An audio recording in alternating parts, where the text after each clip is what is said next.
Backstory: he had a lunatic Jehovah's Witness mother who incessantly talked about the end of the world and her bowel functions. She also informed me that she used to put her kids to sleep with cold medicine. Keep this in mind later on. There are children involved in this story, so it's a tough one. I ran away from home when I was 19 and moved 2,000 miles to California to be with this guy. This was a lesson to me about running away from, instead of toward. The home situation was absolutely unlivable.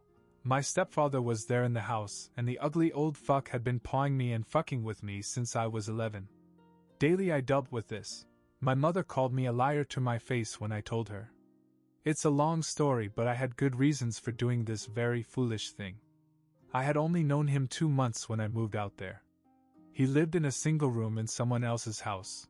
My plans were to get established, which I immediately set about doing, looking for work. I planned afterward to become a writer, and actually did get a couple of poems published in a little coffee house rag in San Diego. I felt good at the time, like I was going somewhere. Then I got pregnant. I was on the pill, we had used a condom, which broke, and I was using spermicidal foam. I did not want this to happen yet, but it did.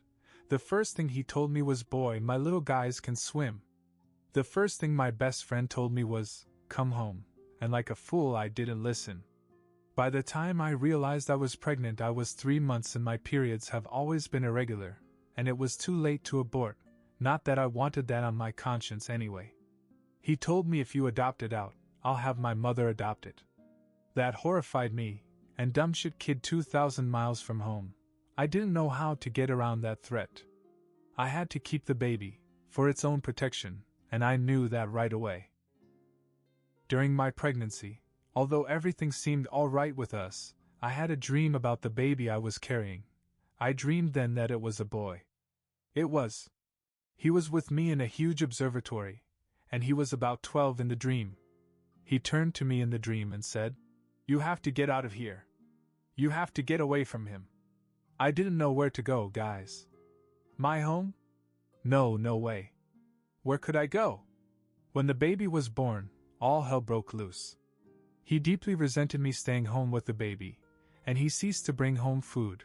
He told me, "You have to get a job, my mother can watch him." The baby was breastfed and about 2 weeks old when we had this conversation.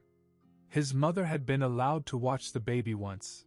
I had come home to be shown a video of her and her half-retarded boyfriend dancing around with my wee son after midnight, while he wailed and cried.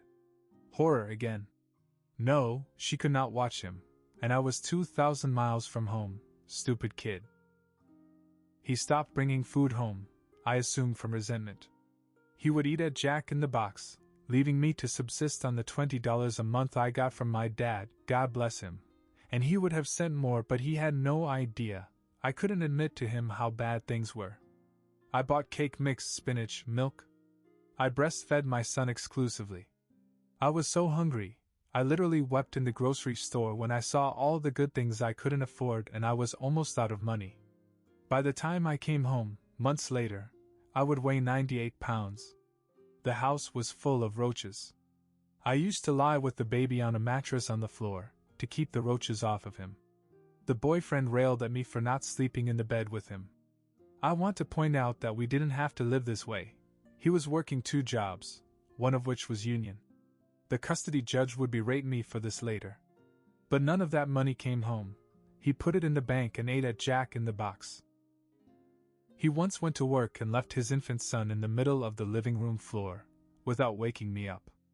I got up hours later, and the baby was there in the floor with a soaked nappy and very unhappy. I had to leave. It was even worse than this, you guys. I wish I could tell you all of it, but I haven't slept at all here. This feels like an epic to write. I'm leaving out desolate months.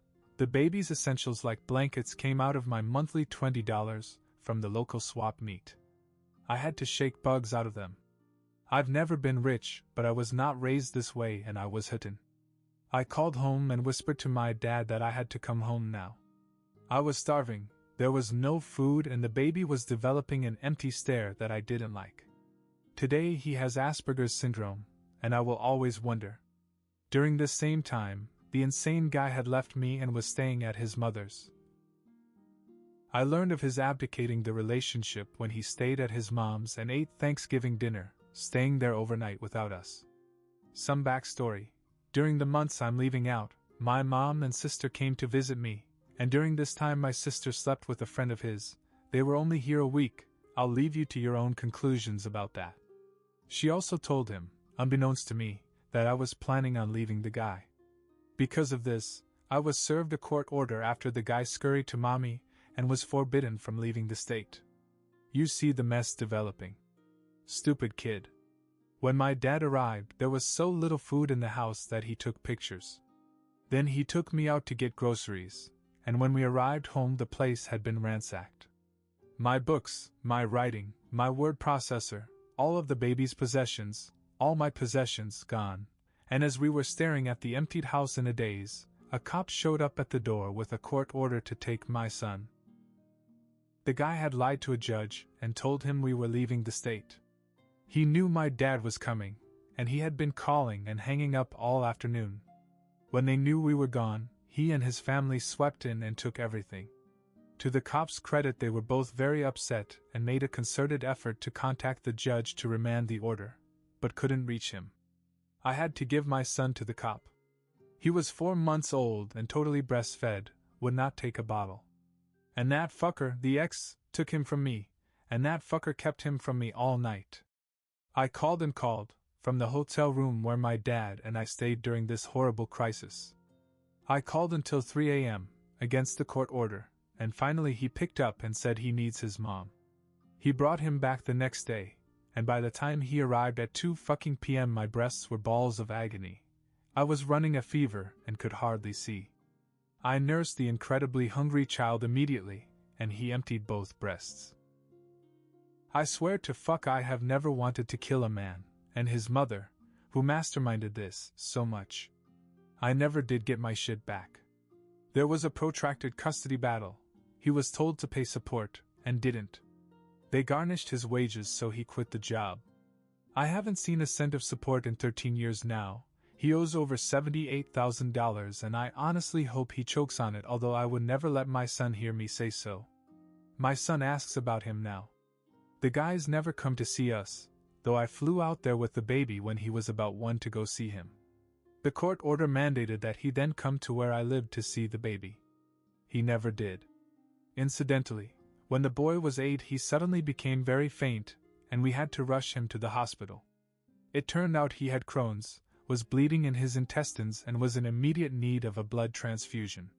Jehovah's Witnesses don't allow blood transfusion, and that crazy mother of the ex owned the guy. If I had left that baby in California he would be dead today. He's happy and mostly healthy now though, incredibly bright. His favorite thing is a Lego robotics class he's taking after school, and I'm unspeakably proud of him. We're okay now, and I try not to think about any of this.